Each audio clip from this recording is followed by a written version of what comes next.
Assalamualaikum dan selamat pagi semua. Seperti biasa, hari ini cikgu akan mengajarkan mata pelajaran matematik tahun 5. Tajuknya masih lagi di bawah masa dan waktu. Seterusnya adalah standard kandungan dan standard pembelajaran. Standard kandungan kita adalah 4.3 operasi asas melibatkan masa. Manakala standard pembelajaran 4.3.1 iaitu menyelesaikan ayat matematik tambah dan tolak masa melibatkan pecahan, di mana ianya nanti melibatkan jam dan minit, hari dan jam, tahun dan bulan, dekad dan tahun, abad dan dekad, abad dan tahun. Seterusnya, standard pembelajaran kita adalah 4.3.2 iaitu menyelesaikan ayat matematik tambah dan tolak masa melibatkan perpuluhan. Sama juga, ianya akan melibatkan jam dan minit, hari dan jam, tahun dan bulan, dekad dan tahun, abad dan dekad dan abad dan tahun. Iaitu tanpa dan dengan melibatkan penukaran unit. Okey, seterusnya adalah objektif dan kriteria kejayaan. Objektif pembelajaran kita hari ini ialah pada akhir pembelajaran, diharap murid dapat menyelesaikan ayat matematik tolak masa melibatkan pecahan dan perpuluhan, jam dan minit, hari dan jam, tahun dan bulan, dekad dan tahun, abad dan dekad serta abad dan tahun. Manakala kriteria kejayaan pula adalah murid dapat menyelesaikan sekurang-kurangnya 4 daripada 7 ayat matematik tolak masa melibatkan pecahan dan perpuluhan dengan betul. Ini bermaksud hari ini kita akan belajar bagaimana menolak masa yang melibatkan pecahan dan perpuluhan. Okey, seterusnya kita lihat sisipan. Okey, murid-murid mesti ingat lagi tak? Sebelum ini pun cikgu dah tunjukkan, iaitu 1 jam adalah bersamaan dengan 60 minit. Okey, manakala 1 hari adalah bersamaan dengan 24 jam. 1 tahun adalah bersamaan dengan 12 bulan. 1 dekad sama dengan 10 tahun. 1 abad pula adalah bersamaan dengan 10 dekad dan 1 abad adalah bersamaan dengan 100 tahun. Sisipan ini murid-murid perlu ingat ya, setiap kali membuat penyelesaian yang melibatkan operasi asas masa. Murid-murid mesti ingat dengan semua ni, iaitu sisipan yang cikgu berikan hari ini.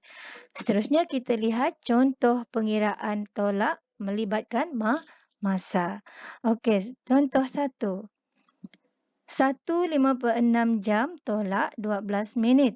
Dan kita diminta untuk memberi jawapan dalam jam dan minit. Apabila melibatkan jam dan minit, maksudnya pengiraan kita mestilah ada jam dan ada minit. Okey.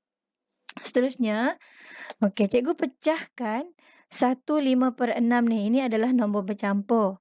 Nombor bulat cikgu letakkan 1 jam. Manakala nombor pecahan, cikgu tukarkan kepada minit dengan mendarab 60. Kenapa darab 60? Kerana 1 jam adalah bersamaan dengan 60 minit. Dan tolak 12 tu cikgu kekalkan. Okey, kita lihat seterusnya kita gunakan kaedah pemansuhan.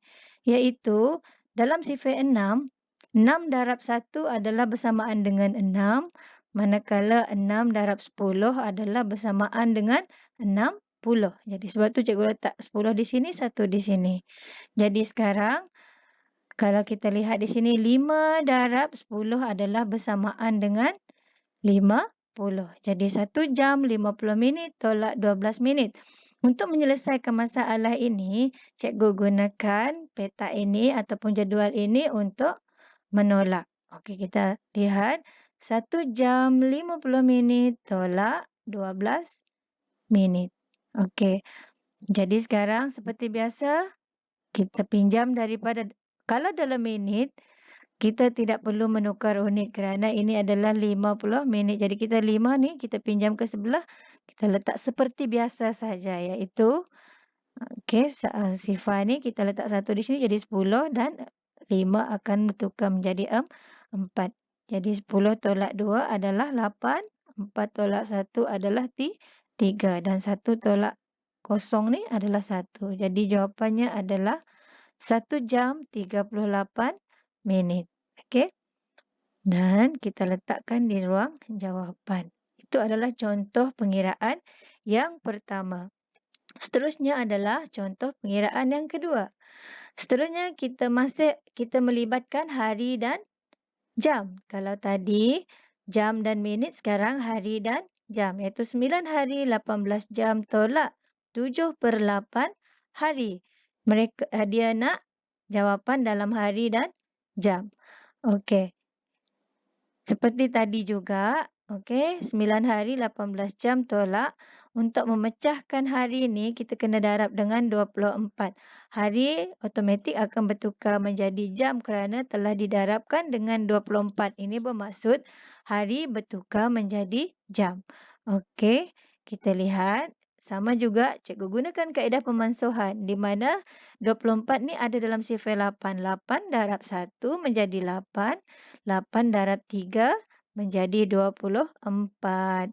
Jadi sekarang ini 7 darab 3 adalah sama dengan 21. Jadi yang ini kekal tolak 21 jam. Menggunakan jadual tadi, cikgu tolakkan 9 hari 18 jam tolak 21 jam. Okey, kalau kita lihat secara kasar, 18 tolak 21, 18 ni adalah lebih besar daripada 21. Jadi kita kena pinjam daripada hari. Seperti kita sedia maklum, satu hari adalah bersamaan dengan 24 jam.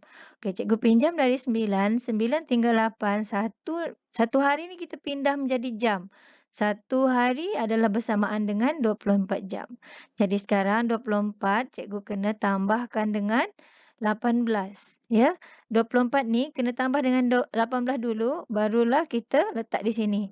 Jadi jawapannya 42. Jadi 42 ini cikgu pindah ke sini, barulah kita tolak seperti biasa. 2 tolak 1 adalah 2, 4 tolak 2 adalah 2 dan 8 tolak 0 adalah 8. Jadi jawapannya 8 hari 21 jam. Jadi kita salin di sini 8 hari 21 jam. Baik, seterusnya adalah contoh pengiraan yang ketiga. Okey, kita lihat 30.25 tahun ini adalah dalam bentuk perpuluhan tolak 29 bulan dan dia nak jawapan terus di dalam bulan. Ini bermaksud kita tak perlu pecahkan. Sekiranya dia nak jawapan dalam tahun dan bulan, kita boleh nyatakan 30 tahun dan 0.25 bulan. Tetapi sekarang dia nak jawapan dalam bulan sahaja. Bila dalam bulan sahaja, kita hanya perlu gunakan nombor perpuluhan ini darab terus dengan 12. Kenapa darab 12? Sebab 1 tahun bersamaan dengan 12 bulan. Jadi cikgu darabkan 30.25 darab 12 bulan tolak 29 bulan. Okey, kita darab dulu. Okey, 30.25 darab 12. Jadi kita 5 darab 1, 5. 2 darab 1, 2. Sifar darab 1, sifar. 3 darab 1, 3. Okey. Ini titik perpuluhan jangan lupa terus letak di kat bawah ni. Dia jatuhkan ke bawah sini dan memang dia berada dalam keadaan yang lurus. Okey, seterusnya 5 darab 2, 10. 2 darab 2, 4. Sifar darab 2, sifar. 3 darab 2, 6. Jadi sekarang ni kita lihat sini sifar. 5 tambah 1 tambah 4 bersamaan dengan 10. 1 naik atas. 1 tambah sifar tambah 2 tambah sifar adalah bersamaan dengan 3. Sifar tambah sifar tambah sifar tambah 6 bersama dengan 6. Sifar tambah 3 tambah sifar bersamaan dengan 3. Dan sifar ni tak ada apa-apa ya. Jadi jawapannya adalah 363 sifar. Jadi cikgu tak ambil sifar kat belakang. Cikgu ambil 363 bulan. Tolak 29 bulan. Dan kalau dah sama-sama dalam bulan, sebab dia nak jawapan dalam bulan, kita hanya perlu tolak seperti biasa. Seperti inilah. Okey. Baik. Okey. 3 tolak 9 tak dapat kan. Jadi 3 ni kena pinjam dari 6. Pinjam 1 jadi 13 lah jadinya. 13 tolak 9 tinggal 4. Seterusnya 6 tadi kalau pinjam 1 bakinya adalah 5. 5 tolak 2 adalah 3 dan seterusnya 3 tolak 0, 3. Jadi jawapannya 334 bulan. Kita salinkan di dalam ruang jawapan. Seterusnya, contoh pengiraan yang keempat, 14.5 tahun tolak 7 3/4 tahun. Dia nak jawapan dalam tahun dan bulan. Maksudnya, di sini 22 tahun, tapi sini tahun dan bulan. Jadi maksudnya kita kena pecahkan nombor yang diberikan. Ini bentuk perpuluhan, ini pula bentuk pecahan. Baik, cikgu pecahkan. Macam mana nak pecahkan? 14 di depan ni adalah unit tahun. 14 tahun. Yang perpuluhan 5 ni cikgu letak sifar perpuluhan 5 darab dengan 12. Kenapa 12? Sebab 1 tahun sama dengan 12 bulan dan ianya bertukar menjadi bulan di sini. Yang perpuluhan kat belakang ni tadi. Jadi 14 tahun. Lepas tu sifar perpuluhan 5 darab 12 bulan. Seterusnya untuk yang pecahan tadi. 7 ni cikgu letak unit tahun. 7 tahun kita pecahkan 3/4 darab 12 bulan. Kenapa darab 12 bulan? Macam tadilah. 1 tahun sama dengan 12 bulan. Maksudnya tahun itu 3/4 tahun ni telah bertukar ke unit bulan. Jadi kita kira ini dulu. Sifar perpuluhan 5 darab 12. Okey. Okey, tak apa. Kita kira yang ni pemansuhan dulu. Yang lebih mudah. Sifar 4. Kalau kita lihat sifar 4. Ada 12. 4 darab 1. 4. 4 darab 3. 12. Jadi 3 darab 3 adalah 9. 7 tahun 9 bulan. Sekarang kita kira sifar perpuluhan 5 darab dengan 12. 5 darab 1. 5. Sifar darab 1. Sifar. 5 darab 2. 10. Sifar darab 2. Sifar. Okey, jadi kita lihat sini. Jangan lupa titik letak kat bawah sini sifar. 5 tambah 1, 6. Ini sifar, ketiga-tiganya sifar. Ini juga sifar. Jadi jawapannya adalah 6 perpuluhan sifar ataupun bahasa lainnya 6 kerana sifar di belakang tidak memberikan makna pun. Jadi kita tuliskan 14 tahun. Ini hasil darab tadi. 6 bulan tolak 7 tahun. 3 darab 3 tadi adalah 9 bulan. Jadi 14 tahun 6 bulan tolak 7 tahun 9 bulan. Kita gunakan petak ataupun jadual yang sama. 14 tahun 6 bulan tolak 7 tahun 9 bulan. Okey, cuba kita lihat. 6 tolak 9 adalah tidak mencukupi. Jadi kita pinjam dari tahun. Ingat, apabila kita pinjam daripada unit yang berbeza, kena ingat 1 tahun berapa bulan. Kita pinjam dari 4, 4 akan tinggal 3. Dan 1 tahun yang kita pinjam, tukar ke sebelah, dia akan menjadi 12 bulan. 12 ni kita tambah dengan 6 ya. 12 tambah dengan 6, ia akan menjadi 18. Sekarang barulah kita kira seperti biasa. 18 tolak 9, 9. 13, ni 3 ni tak cukup, kita pinjam dari 3 ni. Ia akan menjadi 13. 13 tolak 7 adalah 6. Jadi jawapannya 6 tahun 9 bulan. Okey, 6 tahun 9 bulan. Okey, kita teruskan. Contoh seterusnya. Contoh yang kelima, 9.4 dekad tolak 2 1/2 tahun. Dia nak jawapan dalam dekad dan tahun. Jadi ini perpuluhan, ini adalah pecahan. Sama juga macam tadi. Kita pecahkan 9 dekad. Ini perpuluhan 4 ni jadi sifar perpuluhan 4 darab dengan 10. Kenapa darab 10? Sebab 1 dekad sama dengan 10 tahun. Jadi di sini akan bertukar menjadi tahun. Tolak 2 di depan ni kita pecahkan 2 dekad. 1/2 kita tukar kepada tahun. 1/2 darab dengan 10 tahun. Okey. Okey, kita lihat, kita mansuhkan dulu ataupun kita darab. Kalau 4 darab sifar ni senang je. Kita gerakkan titik perpuluhan sekali ke belakang dan titik akan bertukar ke belakang. Jadi jawapannya akan menjadi 4. Ya, ini titik gerak ke sini. Seterusnya, kita mansuhkan 2 dengan 10. Dalam sifar 2 ada 10 kan? Jadi 2 darab 1, 2. 2 darab 5, 10. Jadi 1 darab 5 adalah bersamaan dengan 5. Jadi sekarang 9 dekad, 4 tahun. 4 ni tadi hasil daripada gerak titik ni tadi. Tolak 2 dekad. Yang ini pula 1 darab 5, 5 tahun. Seperti biasa kita gunakan jadual ni. 9 dekad, 4 tahun. Okey, 9 tolak 2 lah. 4 tolak 5. Mana nombor cikgu ni? Tak apa. Mungkin cikgu terlambat sikit tadi. Jadi 9 dekad 4 tahun tolak 2 dekad 5 tahun.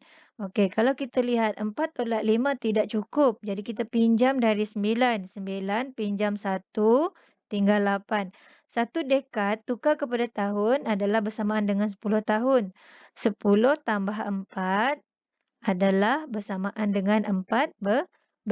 Jadi 14 tolak 5 bersamaan dengan 9. 8 tolak 2 adalah sama dengan 6.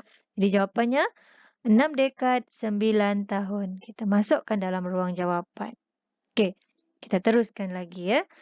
Okey, contoh pengiraan yang ke-6 pula. 6 1/10 abad. Sekarang kita masuk ke abad tolak 5/7 abad. Jadi nak jawapan dalam dekad. Sini dua-dua abad, sini dekad. Jadi kita kena pecahkan dululah supaya semua jawapan kita dalam dekad. Okey. Untuk jawapan yang 1 unit saja ni, cikgu tak pecahkan 6 ni dengan 1/10 tapi cikgu gunakan pecahan tak wajar. Kenapa? Sebab cikgu nak jawapan semuanya dalam dekad.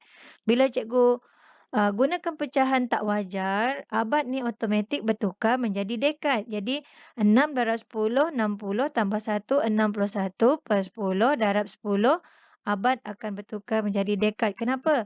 Sebab kita dah darab 10 tadi, maksudnya kita telah menukar unit abad kepada dekad. Seterusnya, sama juga tolak 5/7 darab 10 dekad. Jadi maksudnya abad tadi kita darab dengan 10 ianya bertukar menjadi dekad. Okey, kita lihat. Kita gunakan kaedah pemansuhan 10 potong 10. Okey, 10 darab 1, 10. 10 darab 1, 10. Jadi 61 darab 1 kekal 61. Seterusnya 5/7 kita gerakkan titik perpuluhan satu kali ke belakang dan titik akan pindah ke belakang ianya menjadi 57. Jadi 61 dekad tolak 57 dekad. Kita boleh gunakan penolakan seperti biasa. Jadi kita pinjam kalau tak cukup. 1 tolak 7 tak cukup. Jadi kita pinjam dari 6 ni. 1 di sini jadi 11.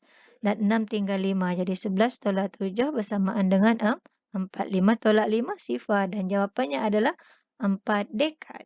Jadi kita masukkan ke dalam ruang jawapan. Baik, seterusnya. Contoh pengiraan yang ketujuh. 2 abad 35 tahun tolak 1/4 abad. Dia nak jawapan dalam abad dan tahun. Bila ada 2 unit ni, kita boleh pecahkan yang ini. Pecahkan ya. Macam mana? Yang ini kekal dulu. 1 abad, yang nombor pecahan kat belakang ni kita darab dengan 100, ia akan bertukar menjadi tahun. Bila darab je dengan 100, abad bertukar kepada tahun. Jadi kita gunakan pemansuhan. Okey, sifar 4. 4 ni 100 ni bahagi 4. Bahagi 4 ya. Jadi ini kita dapat jawapan 10 bahagi 4, 2. Iaitu 4 darab 2, 8. Tolak 8 tinggal 2. Turunkan sifar jadi 20. Jadi 4 darab 5, 20. Jadi jawapannya adalah 25. 4 darab 1, 4. 4 darab 25, 100. Okey, sekarang kita susunkan seperti tadi 1 abad 25 tahun sini. Kita gunakan jadual ini. 2 abad 35 tahun tolak 1 abad 25 tahun.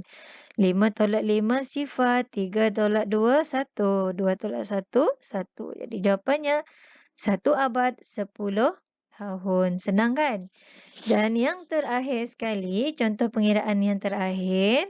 1/3 abad tolak 1/4 abad. Dia nak jawapan dalam tahun saja.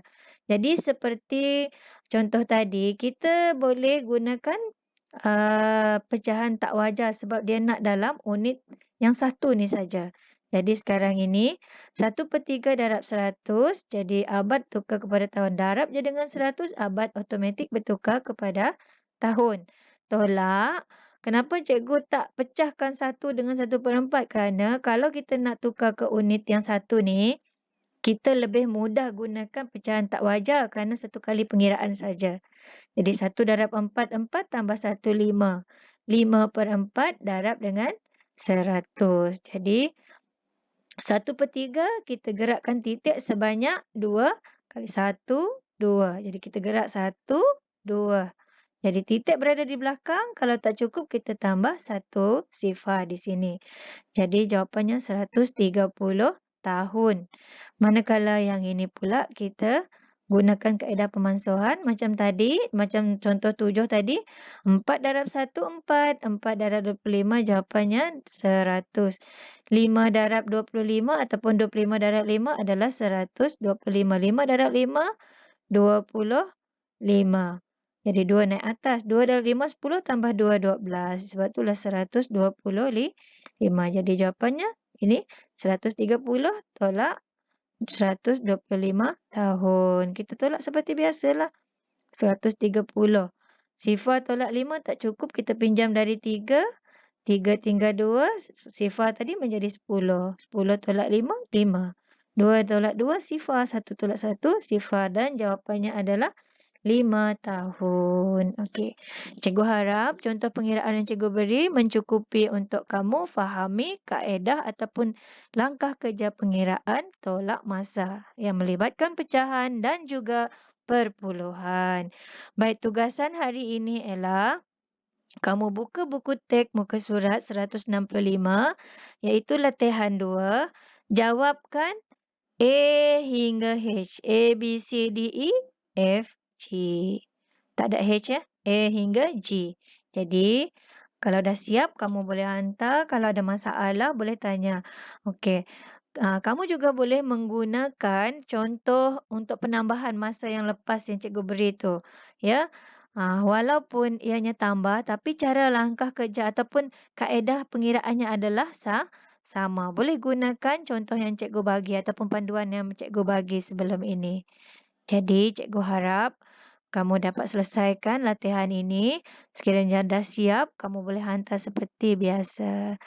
Sekian, terima kasih. Kita jumpa lagi.